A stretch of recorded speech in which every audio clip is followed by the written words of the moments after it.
that the Illuminati are obsessed with bloodline is what is bloodline? It is a DNA code. What is a DNA code? It is a computer code. It carries information, it carries knowledge, and it carries other stuff that they want to pass on through the generations to these Illuminati bloodlines, because it gives them a greater fix on the nature of things, a greater fix than the general population get. It's a software program. It is a hard drive, if you like, of information which they want to pass on to their bloodlines and stop the people getting. And they therefore have understandings, natural understandings and natural connections that we don't have. And it's through this software program, which is in itself, it is a frequency, a particular frequency, that they connect to these interdimensional beings, entities, that through them manipulate this world. They're operating on different frequencies, but they're manipulating this one through these Illuminati bloodlines, because it's all about tuning in to frequencies, etc.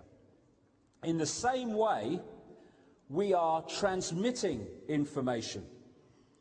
There's the matrix holographic internet, and then there's also the other internet, the alternative internet, which is us transmitting from the DNA to each other. This is one way that we come up with this thing about telepathy, where someone thinks something and someone next to them says, I was just thinking that. There has been a connection, a broadcast and a receiving, and therefore the same thought appears to both people. The 100th monkey syndrome, where they found that once a certain number of a species has learned something new, suddenly many, all or a vast number of that species can suddenly do whatever the few have been taught or learned spontaneously without being taught. They just know how to do it. How do they do that? Because those that have understood or learned something new, they transmit that knowledge. They don't know they're doing it, but they're transmitting it all the time, because we're transmitter-receivers. Other members of that species pick it up. If it's a monkey, the elephant doesn't pick it up. Other monkeys in the same species pick it up. Why? Because they're operating on the same wavelength of that species, the same DNA code transmitter-receiver frequency. Therefore, that species picks up the new knowledge, and not another species that is operating on a slightly different frequency. And that is why when people start to change their frequency by beginning to wake up, they start to lock into the frequency on which this knowledge is being transmitted by people who are already aware of it and learning about it and waking up to understand it, and suddenly they start to get the knowledge of what's going on spontaneously. They don't have to, read a book or anything. They just know it because they're now starting to pick it up. And this is why we are in a wonderful time at this point that we're experiencing, because the 100th monkey syndrome within the human species is beginning to kick in. And people are starting to spontaneously pick it up and tune into it.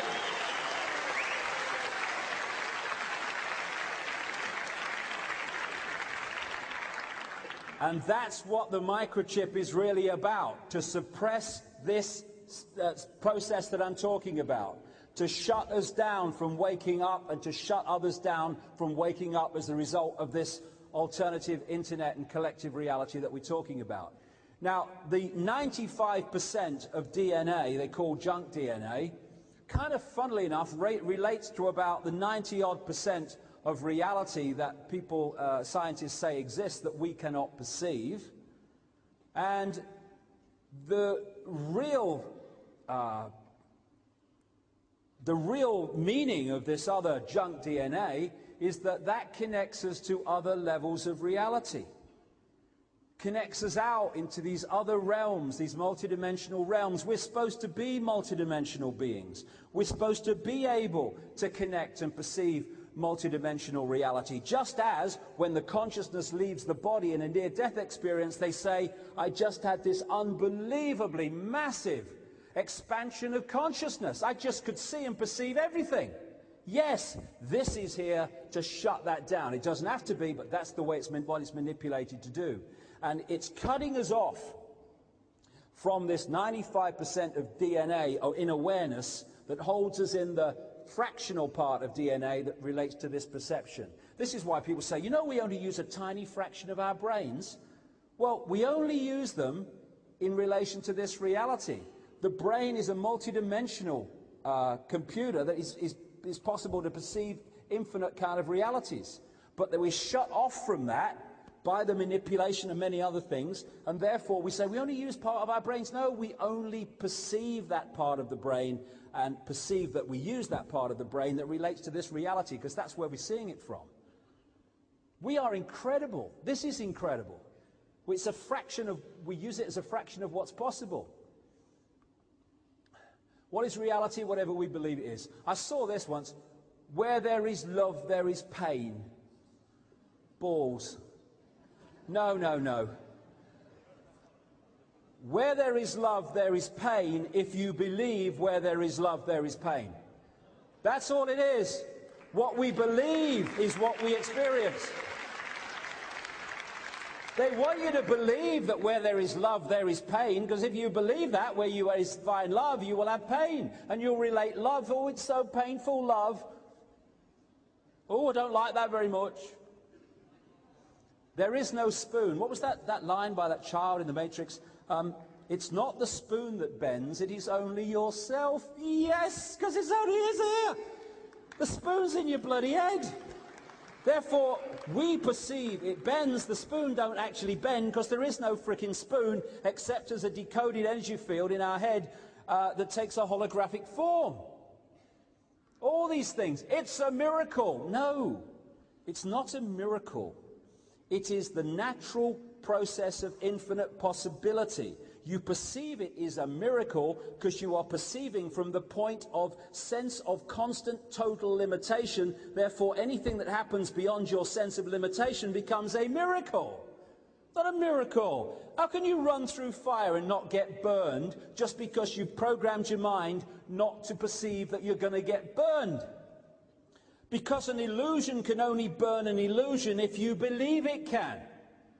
Otherwise, it can't. Believe something else on a deep level, and it will not unfold, because we are consciousness. It's a vibrating field that we decoded in our heads to be a holographic, apparently physical body. How can it be harmed or be burned, except if we believe that is the way it works? It's all belief. All perception. William Blake said, if the doors of perception were cleansed, everything would appear to man as it is, infinite. Exactly. And if we reach that point where we cleanse the doors of perception and we remove the implanted limitation and sense of who we are, then we are not, I think, therefore I am. We are not even, I compute, therefore I am. I am, therefore I am. We just are. Everything just is.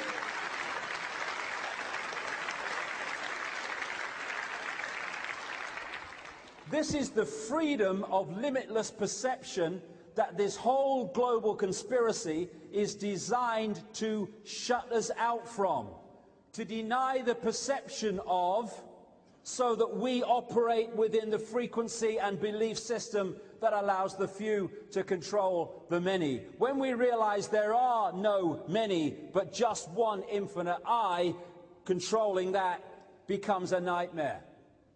And this thing of the body and this reality can be broken down to pure mathematics, because it is a mathematical construct on one level.